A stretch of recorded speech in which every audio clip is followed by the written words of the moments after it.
రూ. 300 పోతే పోయిందిలేని సైలెంట్ అయిపోవచ్చు, లేదా కస్టమర్ కేర్కి ఫోన్ చేసి ఇలా జరిగిందని ఆర్గ్యుమెంట్ చేసి ఆ రూ. 300 కూడా రీఫండ్ చేసే అవకాశం ఉంటుంది. కానీ కామన్ మ్యాన్గా ప్రతి ఒక్కరు ఈ పని చేయలేరు కదా. సో దీనివల్ల నేను చాలా డిసప్పాయింట్ అయ్యాను. కాబట్టి ఈ విషయం చెబితే పక్కన వాళ్ళైనా జాగ్రత్తగా ఉంటారు కదా అనే ఉద్దేశంతో ఒక చిన్న షార్ట్ వీడియో చేశాను. అయితే అది కొద్దిమందికి అర్థమైంది కానీ చాలా మందికి సరిగా ఎక్కినట్లేదు. ఇంతకీ మ్యాటర్ ఏంటంటే, ఆన్లైన్లో లిక్విడ్ ఇన్సులేషన్ టేప్ అనే ఒక ప్రోడక్ట్ కాన్సెప్ట్ నాకు బాగా నచ్చింది. వెంటనే దాన్ని పర్చేజ్ చేసి యూసేజ్ చేయడానికి ట్రై చేశాను.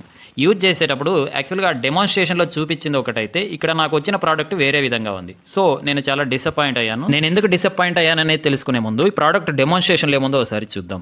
లిక్విడ్ ఇన్సులేషన్ టేప్ అని సెర్చ్ చేయగానే ఇక్కడ ఒక ప్రోడక్ట్ అయితే ఓపెన్ అయింది కదా. ఈ టైటిల్ చూసినట్టయితే water proof insulation glue tape for wire cable repair temperature resistance electronic seal and insulating anti UV fast dry glue for office industrial use liquid electrical tape black అని ఉంది కదా. And పక్కన scroll చేసి quick dry water proof stickiness quality sealing అని ఉంది. ఇక్కడ quick dry అంటే ఏంటండి, ఇది వెంటనే అయితే డ్రై అవ్వట్లేదు, సమ్ టైం పడుతుంది. అండ్ పక్కన స్క్రోల్ చేసి ఒక డెమాన్స్ట్రేషన్ వీడియో ఇచ్చాడు. ఈ వీడియో చూడండి ఎంత నీట్గా ఇచ్చాడు కదా. ఇక్కడ వైర్ ఒకటైతే బ్రేక్ అయింది, దానికి చూడండి గ్లూ వేస్తున్నాడు. ఆల్మోస్ట్ వాటర్ ఫామ్లో ఉందన్నమాట. ఇక్కడ గమనించాం కూడా లిక్విడ్ ఫామ్లోనే ఉంది. దాన్ని నీట్గా అలా ట్యూబ్తోనే వైర్కి అటాచ్ చేసి దాన్ని నీట్గా ప్యాక్ చేశాడు. అండ్ ఇక్కడ చూస్తున్నాం కదా, ఇదేమో ఒక బ్లాక్ టేపు పేస్ట్ బ్రష్కి తీసుకొని దాన్ని వైర్కి అటాచ్ చేసి దాన్ని నీట్గా సీల్ చేశాడు. అలాగే పక్కన స్క్రోల్ చేసి ఇక్కడ ఒక 4 ఇన్స్ట్రక్షన్స్ ఇచ్చాడు చూడండి. ఫస్ట్ వన్ చూసినట్టయితే cut off the power supply and keep the surface dry. And second one apply glue, it can be applied with small brush, అంటే బ్రష్తో నీట్గా తీసుకొని అప్లై చేసుకోవచ్చు అంట. And third one wait for air drying after application complete repair.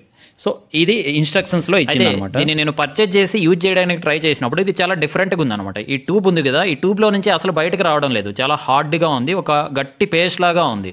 ఎంత press చేసినా బయటకు రావడం లేదు. చూడండి ఎంత ఫోర్స్గా ప్రెస్ చేస్తున్నాను. ఇంత బలవంతంగా ప్రెస్ చేసి కొద్దిగా బయటకు తీసాను. ఆ బయటకు తీసి వైర్కి అటాచ్ చేసి అదేమో వైర్కి అతుకోవడం గట్టి పేస్ట్ లాగా ఉంది. అక్కడ డెమాన్స్ట్రేషన్లో చూపించిందేమో ఒక రకంగా చూపించాడు, ఇక్కడ రియల్ ప్రోడక్ట్ డిఫరెంట్గా ఉంది. ఇక్కడ చూడండి డెమాన్స్ట్రేషన్లో ట్యూబ్ పట్టుకొని అలా వైర్ మీద పేస్ట్ చేసినట్టు అలా చూపిస్తున్నాడు. కానీ మనకు వచ్చిందేమో గట్టిగా ఎంసీల్ లాగా ఉంది. ఇక్కడ ఎంసీల్ అంటే గుర్తొచ్చిందండి, ఎంసీల్ ఎప్పుడు వచ్చింది, ఎప్పుడు మనం పుట్టక ముందు నుంచి ఉంది. ప్రతి ఒక్కరికి చిన్న పిల్లోడికి కూడా తెలుసు అది ఎలా యూజ్ చేయాలనేది.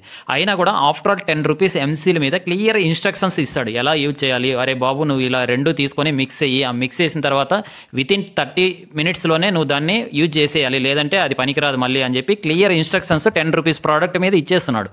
కానీ ఇక్కడ ₹300 అండి ఇది పర్చేజ్ చేసాము. ఇక్కడ దిక్కు దివానం లేదు, ఎలా యూజ్ చేయాలి ఏంటి లేదా. పోనీ ఆన్లైన్లో ఏవో ఇన్స్ట్రక్షన్స్ ఇచ్చారు కదా, వాటిని ఫాలో అవుదాము అంటే అక్కడ డెమాన్స్ట్రేషన్లో చూపించింది డిఫరెంట్గా ఉంది, మనకు వచ్చిన రియల్ ప్రోడక్ట్ ఏమో వేరే విధంగా ఉంది. కామన్ మ్యాన్ ఇలాంటి వాటి వల్ల ఇబ్బంది పడతారు కదా. పర్చేజ్ చేసిన తర్వాత అది పనికి రాకుండా పోతే దానికోసం తిరిగి ఫైట్ చేస్తూ కూర్చోలేము.